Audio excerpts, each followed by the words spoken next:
My name is Harry.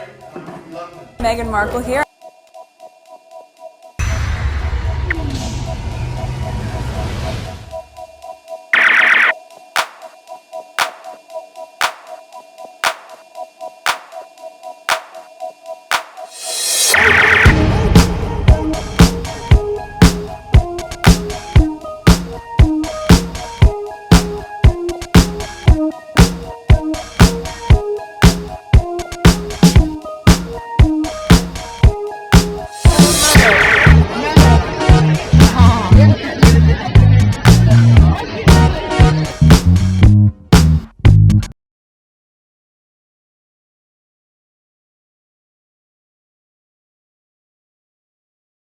Alright, today is June 17, 2026. It is 5:30 a.m.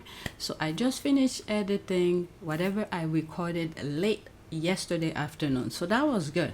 There's a couple things I came across as usual I want to share with you. I only have 30 minutes to do some recordings.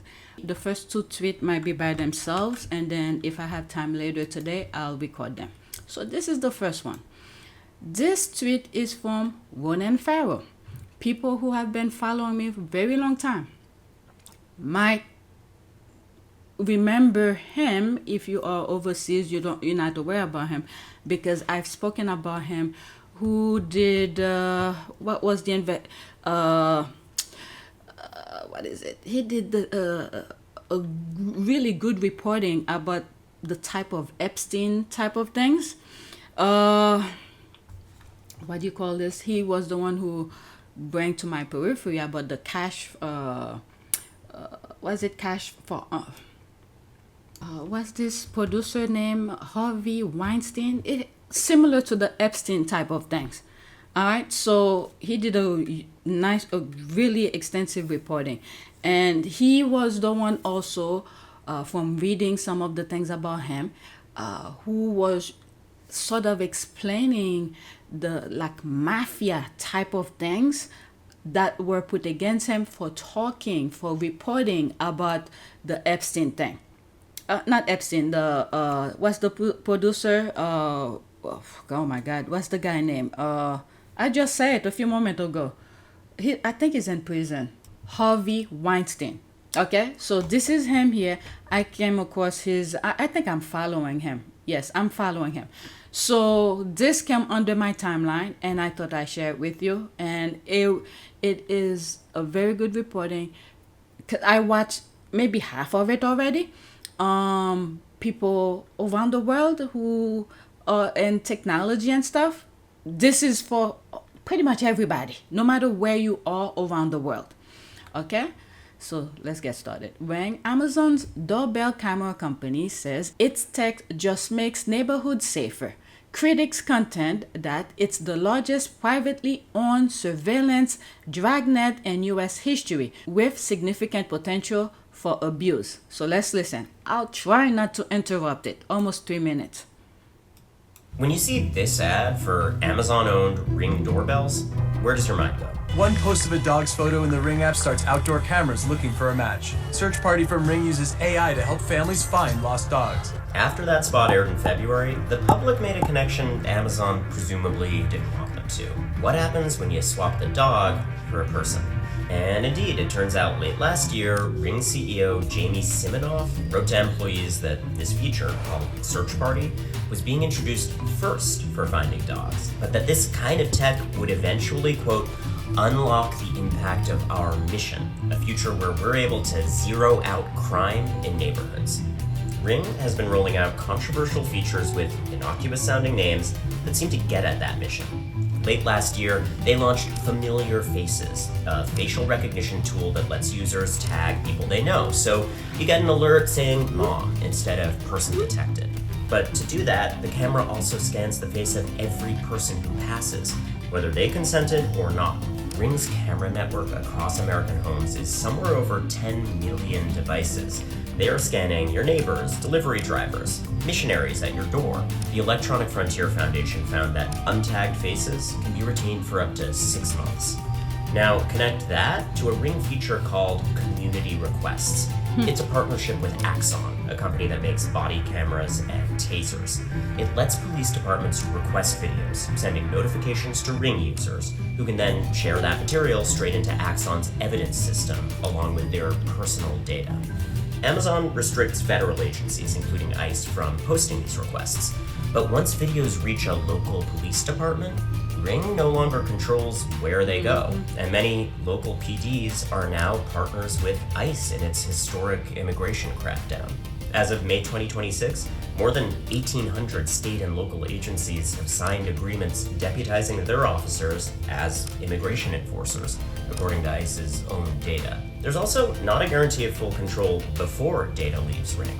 In 2023, the FTC ordered Amazon to pay $5.8 million for, among other things, having allowed an employee to access thousands of videos of female customers in their bedrooms and bathrooms. This is not to say there's no legitimate law enforcement application for all this surveillance data, but we should be aware that we don't have anywhere near full transparency or oversight. After that ad aired, one senator wrote a letter to Amazon's CEO warning about, quote, serious privacy and civil liberty risks attendant to these types of artificial intelligence-enabled image recognition technologies, adding, quote, it's not hard to imagine the way that Amazon or law enforcement could abuse this feature. What do you think? I was making note as I was listening, so I don't have to keep on stopping the video. The first thing that I say here, make it fun at first. So, okay, this is how these people usually get into people. They make it fun and get young people involved. This is a different form of it. I've spoken about this, how YouTube, any social media start, they make it fun for young people to get involved. Watch party. Okay? So they're starting with that. Second thing is, I've mentioned it in one of my videos not too long ago, could have been last month or the month prior. There's a YouTuber who was going around London who was pointing out cameras. He pointed out something about the Axios. If I see the video, I'll include it here. I'll search for it, record it by itself, so I could have it whenever I mention it again. I could have it to share it with you. You've seen them on every street corner for as long as you can remember, at least in the cities. Yes, I'm talking about surveillance cameras. But what if I told you that there's more to these cameras than catching the bad guys roaming the streets? These surveillance cameras are no longer just cameras videotaping passively, but advanced systems that collect and store personal information about everyone. Yes, also about you. Today on Superstructures, we uncover a surprising revelation. And it's not about a surveillance state like China or North Korea this time. If I said nation under the watchful eye of countless cameras, you'd probably think the only answer to the riddle is China, right? Wrong. The UK must be considered too. Shocking, right? Well, If you don't see it, that's because I don't have it.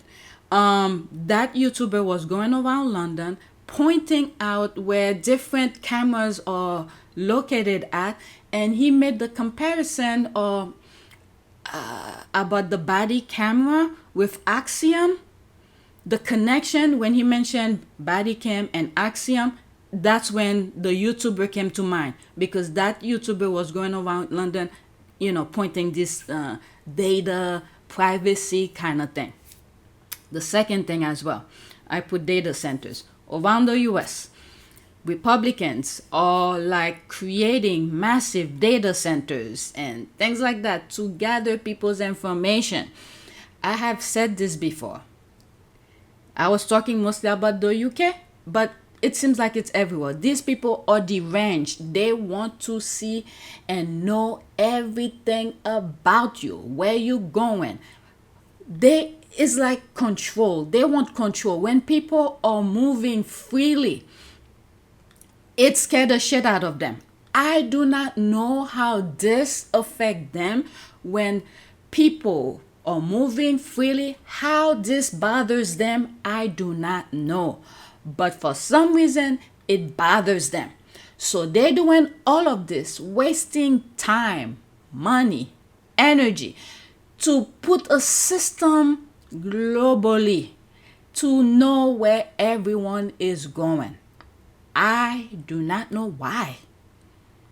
The only thing I can think of, I don't know why they're afraid. It has to be afraid, but why does that bothers them?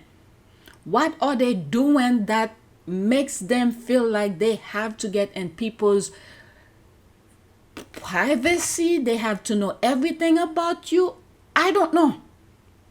But whatever it is, it seems like they want to be like God-like, but they do not have that power of God to know. So they create this manufactured thing so they could monitor people. All right? So they're trying to replace nature, things that move naturally, into fabricating robotic kind of thing. This is their version. You've seen it in many different things. They steal other cultures, things, music, food, whatever, and they turn it and make it their own. So now they're going after God. This is the only way I could put it. They're going after God. God give us these things naturally. You move freely. You have your senses. They want to make you forget about the natural things that God gives you. You should only rely on them. Let them tell you things. Let them tell you what to see. Let them tell you what to smell. Let them tell you where to move. Everything. You should not trust yourself, your inner being. You should not trust in God, but them. The other thing as well, with this type of surveillance that's going on, and when you put different technologies together, they could create something much bigger.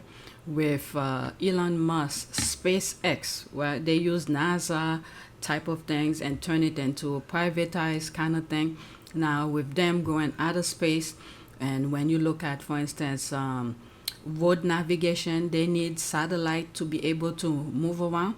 So by them knowing facial recognition and know where you're going, and you use surveillance along with navigation, they could weaponize it. If they want to somebody, for instance, I don't want to give people ideas, but those systems already in place. All right, they know where you at, and then someone sitting in that behind that desk, and they put the coordinate, and then they evaporate you in a second. All right, so this kind of thing is very scary. Okay, so this is what I see is going on here. Everything is manufactured. All right, so the other thing that I put on my thing here, giving your privacy away. That's the last thing I put on my list while I was listening to his video, is that they're starting this, making it publicly but privately owned. So they bypassing the government. So once you start giving those rights away freely, so now the government cannot interfere. Because he was saying once those private companies have it, they could sell it to anybody, and now you don't know who has what about you. So this is how they're starting it with. While, you know, I've seen a lot of those doorbell videos, whatnot. So you start giving away those rights while it meant good for something, but these people are using it for something else, to weaponize it. Okay, so that's this video.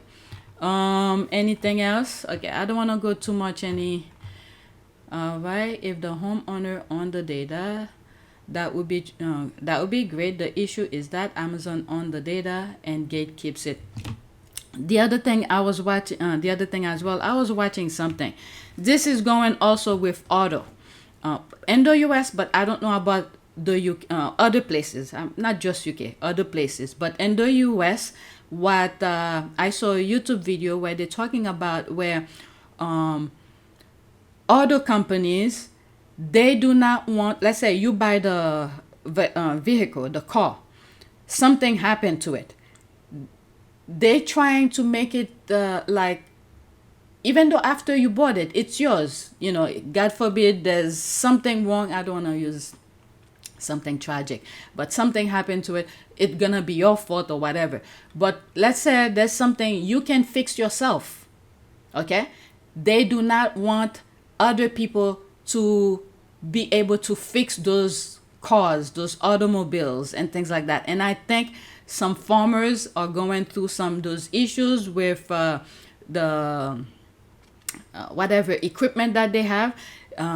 So the company wants to be the one to be able to fix it. After you purchase it from them, they want to be the one to, if something goes wrong with it, you have to bring it to the company to fix it.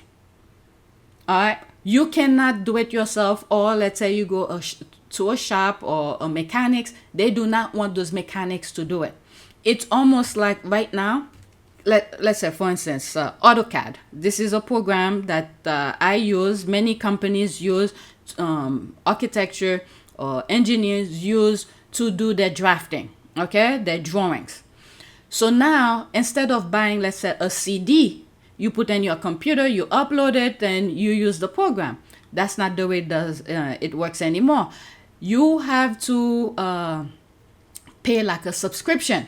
Now they own, the company own the data, the AutoCAD, and you have to pay a subscription every month to be able to use it. Not like before where you have your own CD of the program, you upload it in your computer, and now your computer has it. Not like that anymore. So you have to pay for it every month to be able to use it. So those companies see now every month they could be making money after you purchase the thing. I think Apple, people who buys Apple computer, Apple products, Apple phone, if something goes wrong with it, you have to bring it to their shop. This is something like that they want. Everybody's talking about it. Some interesting comments from President Trump this past week about people being able to fix their own cars. Yeah. Tell them what happened. One of the presidents from Ford, the CEO of GM, Roger Penske, and then some other, dealership representatives met with President Trump. And when Trump came out, he said, these people don't want you to fix your own cars. They want you to have to go back to them. They basically, what he's saying is that they said they want legislation to lock you out of your vehicle. Now, whether you believe Trump or not is not political. It really doesn't matter where you fall on the spectrum. It's really a bigger question here. Who owns your vehicle after you buy it? These manufacturers that he has said this have not denied they said it. Matter of fact, Ford confirmed that, yeah, we did have a meeting. They did not deny what he said. I don't know if that's an affirmation from non-denial or what that would be. You take that for what it is. But this has been going on for over a decade. This is about the right to repair. We've had videos on this before. This is getting big when you've got these kind of representatives going into talking to, a president saying, we want some legislation to lock people out. Roger Penske, I was like, what? Roger Penske, what does he have a part in this? Well, he owns over 200 dealerships in the United States. So I'm sure if he owned over 200 independent repair shops, his stance would be a little bit different, but he doesn't. So he's in there because obviously he's a powerful entity. They want legislation to limit what you have access to for your vehicle. It's crazy. Now, I'm going to tell you what the automakers' their reasoning that they say why they need this. And that is, and I'm not saying this is untrue, they're saying, well, if we just give people access to stuff, because most of it is software, you're going to have hackers getting in here, and they're going to be able to do all kinds of stuff with the car. Not untrue. There's a lot of stuff on a vehicle that's autonomous. You've got steering that can be, that's computer controlled. You've got braking that's computer controlled. You've got acceleration that's computer controlled. Yes, so if somebody were to get in there, they could affect that kind of stuff. But that's their excuse for saying that we need this legislation. My thing is, you guys need to figure out a way to, make sure that people can't do that, right? Without having to lock everything down so nobody can get into it. For me, the real reality is this.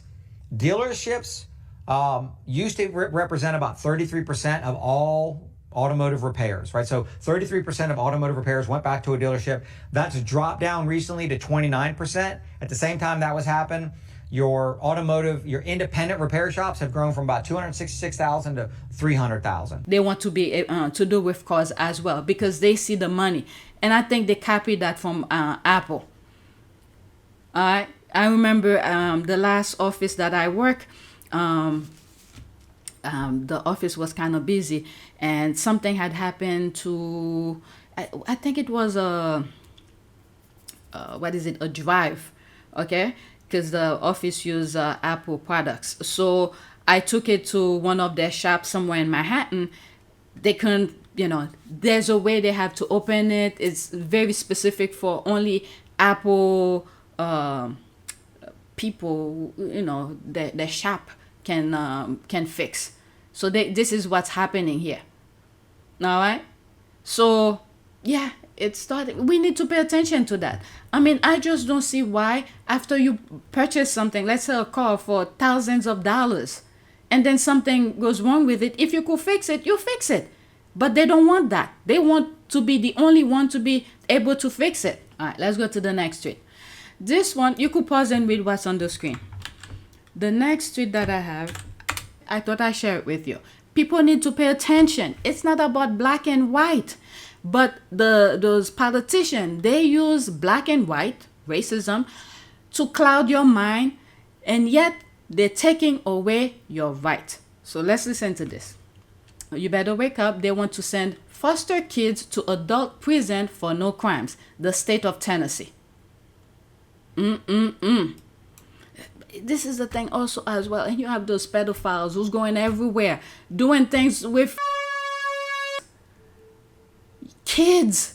And then when these kids create another human being and they can't take care of it, oh my God, people need to think before they start having kids.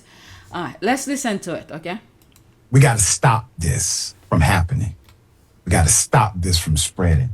Tennessee has a bill that allows foster children to be incarcerated for nothing other than being a foster child. This bill is being backed by the two requisites to get in. There's more. Franchise the youth that's already disenfranchised by not having parents. All right, this is taking it a cue from Israel, okay? From Israel. Israel already threw the blow whistle, a dog whistle, I should say, where they say their biggest fear, their biggest threat to Israel is young African Americans. The major problem of Israel is with the young generation of the black community. I don't know which group in the United States who's mostly in the system, so they probably taking a cue from that. If there's a good portion of African American kids who are in the system, they're gonna lock them up, and they're gonna do all sort of things. That model have already taken place in Israel and Middle East, what they did to the Palestinians. Okay, all these are connected. Let me see while I'm in it. I'm coming back to this. Okay, let me pause and type the thing. All right, this is what I type here. What percentage of groups in Tennessee are in the foster care system? Tennessee's foster care system currently support around, oh my God, that's a lot of kids, 8,000 to 9,000 children at any given time, depending on what you mean by groups. The statistics break down into two key categories: group homes, congregate care, and sibling groups. I meant in terms of race, siblings. Let me see if I put race here, not gender, but race. Okay, in Tennessee foster care system, the racial breakdown of children in care largely reflect the state's broader child demographics. Estimate from, there's that, Tennessee. Okay, I want numbers. Okay, white, 60% to 65% of foster youth, that's white kids. Black, African American, 20 to 25 of foster youth. I'm sure once it comes to the white, they'll have a sensible kind of things. They'll put them in a home more faster than African Americans. Hispanic, Latinos, 7 to 10%, 2 or more race. Okay, so majority of them are white.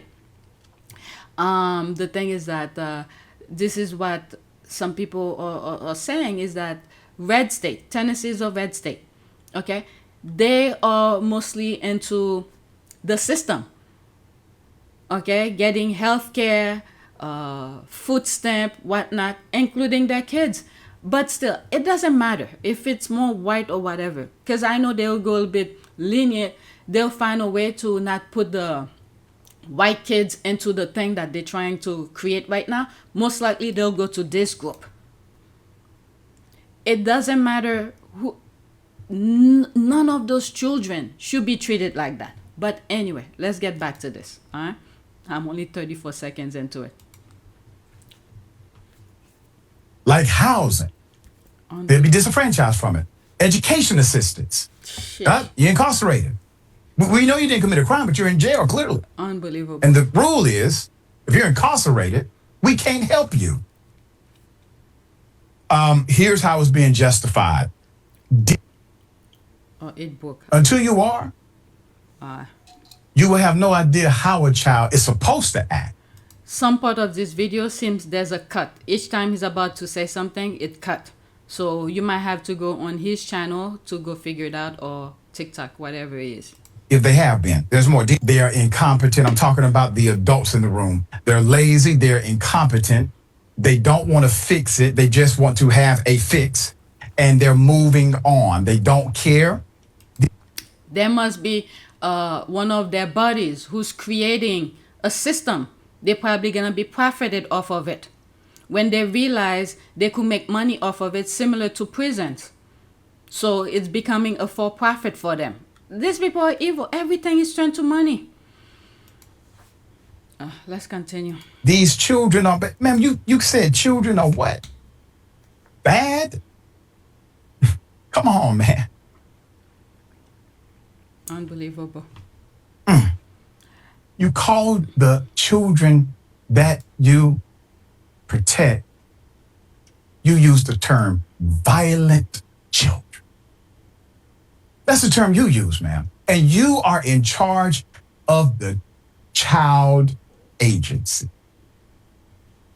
Now, if you can't see them for their humanity, you can't convince somebody else to see their humanity. And that's a big part of the whole job, is to make sure that no one counts them out. Unbelievable. I hate to say what I'm about to say here, because the kids, they can't even vote to make proper decision. They're relying on adults. But unfortunately, and they're the one who are being punished for adults' stupidity. Okay? Let's set that aside. It's not the kids' fault. They should not be going through those hardship the moment they are born. However, I don't know what it will take for Americans to see what is going on in the country for them to vote the right way. Because racism have blinded them. They refuse to see sensible things. It's almost every choices, every opportunity they got to make things right, they always go barbaric. And yet, when history is writing about them, they do not want people to know their barbaric ways. They have time and time over and over, opportunities after opportunities to make things right. They do not want to make things right. When it comes to reparation, they claim they were not the one who were enslaving African American, so they should not be blamed for it. Okay, fine. We understand that. What are they doing now to make sure things are moving properly, with sensible ways, with understanding? And the key thing is respect. Respect. And then when history is talking about them, they get freaking mad.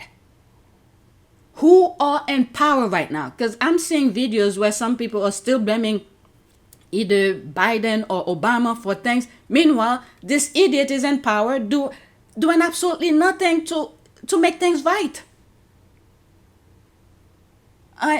Right now, whatever is happening now, we are blaming the current administration and the people who are backing him up.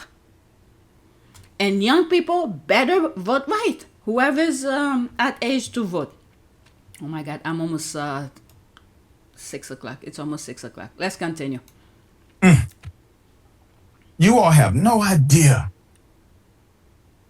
the talent, the love, the compassion, the will that these young people have to survive, to thrive, to be great. But you got to give them opportunity. A chance in hell is not a chance. These people are monsters. Criticism, Vanderbilt law professor. Now, detention centers and the juvenile justice system is not contextualized in traditional law enforcement or justice. It is considered to be a civil process and a civil court.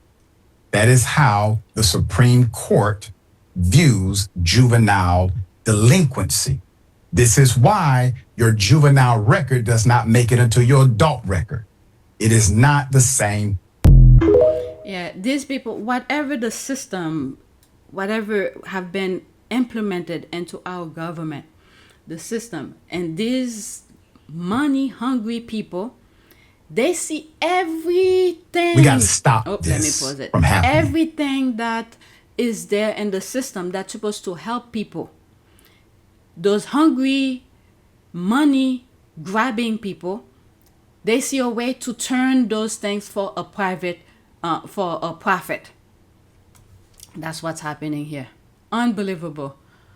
So there's me here responding to this 3 hours ago.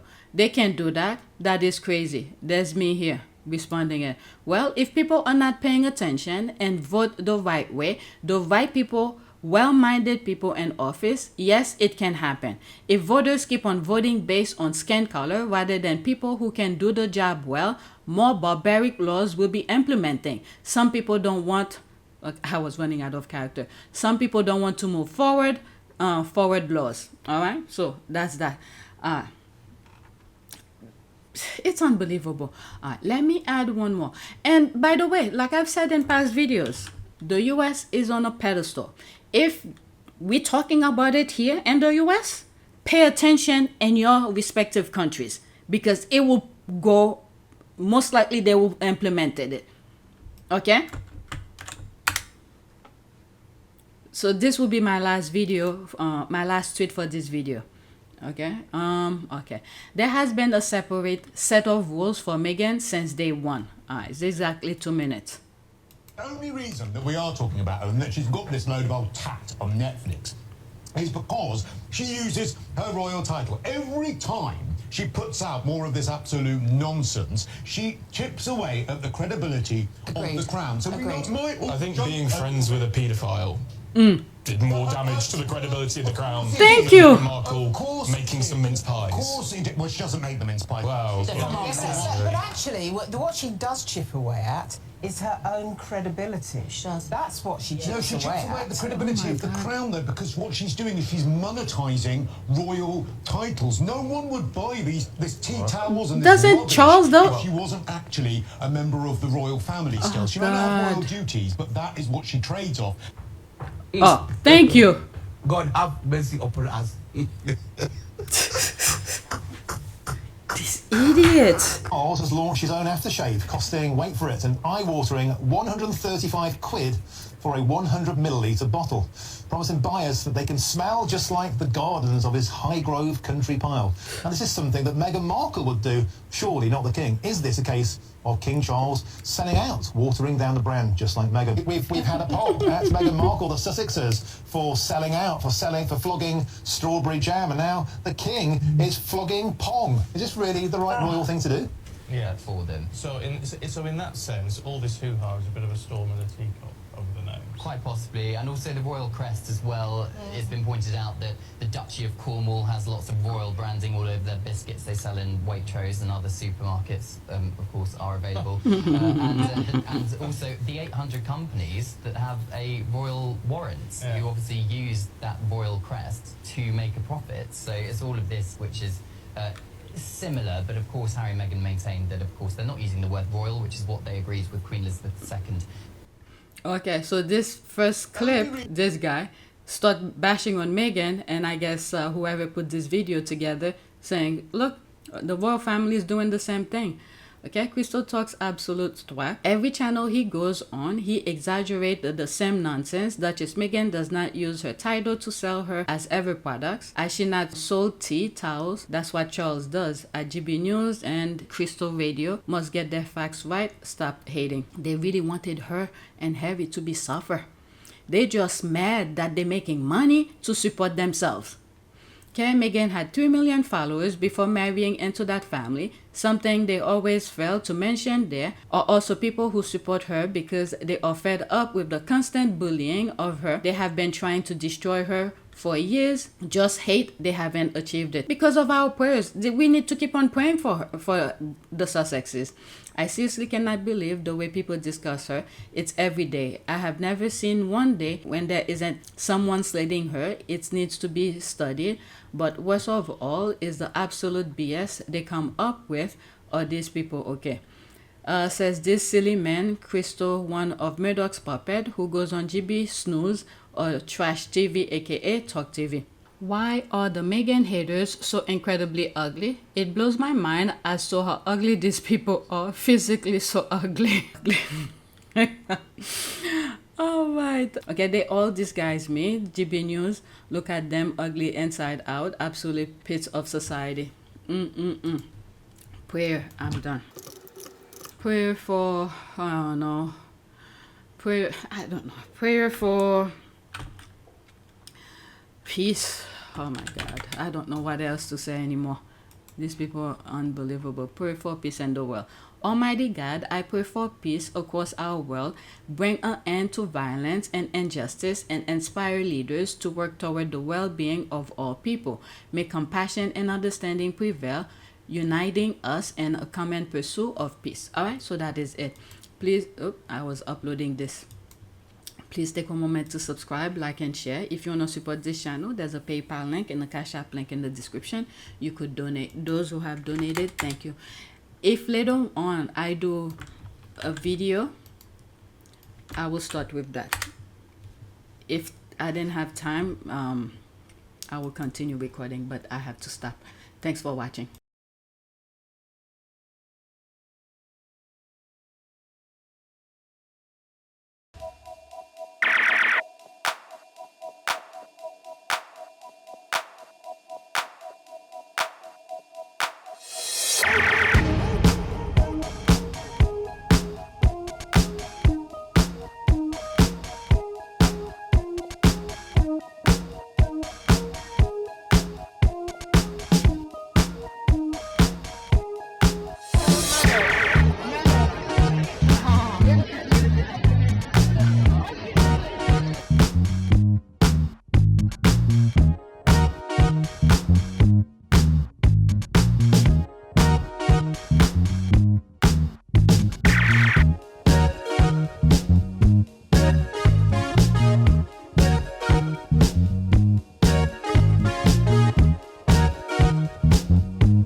It is a great privilege to be with all of you today.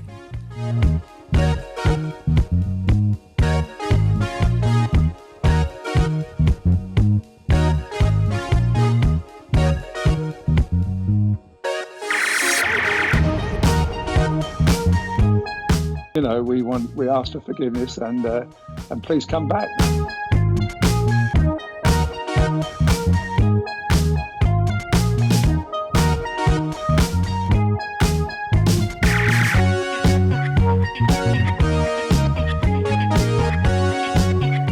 As you saw me find the love and happiness that I'd hoped for all my life.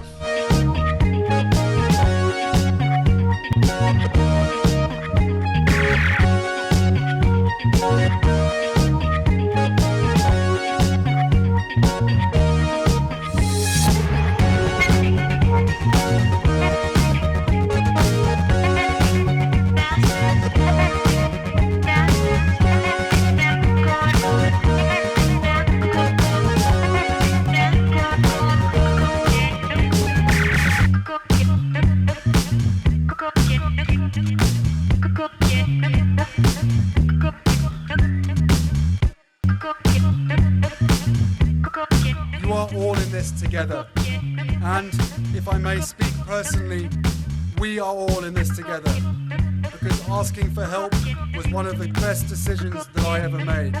You will be continually amazed how life changes for the better.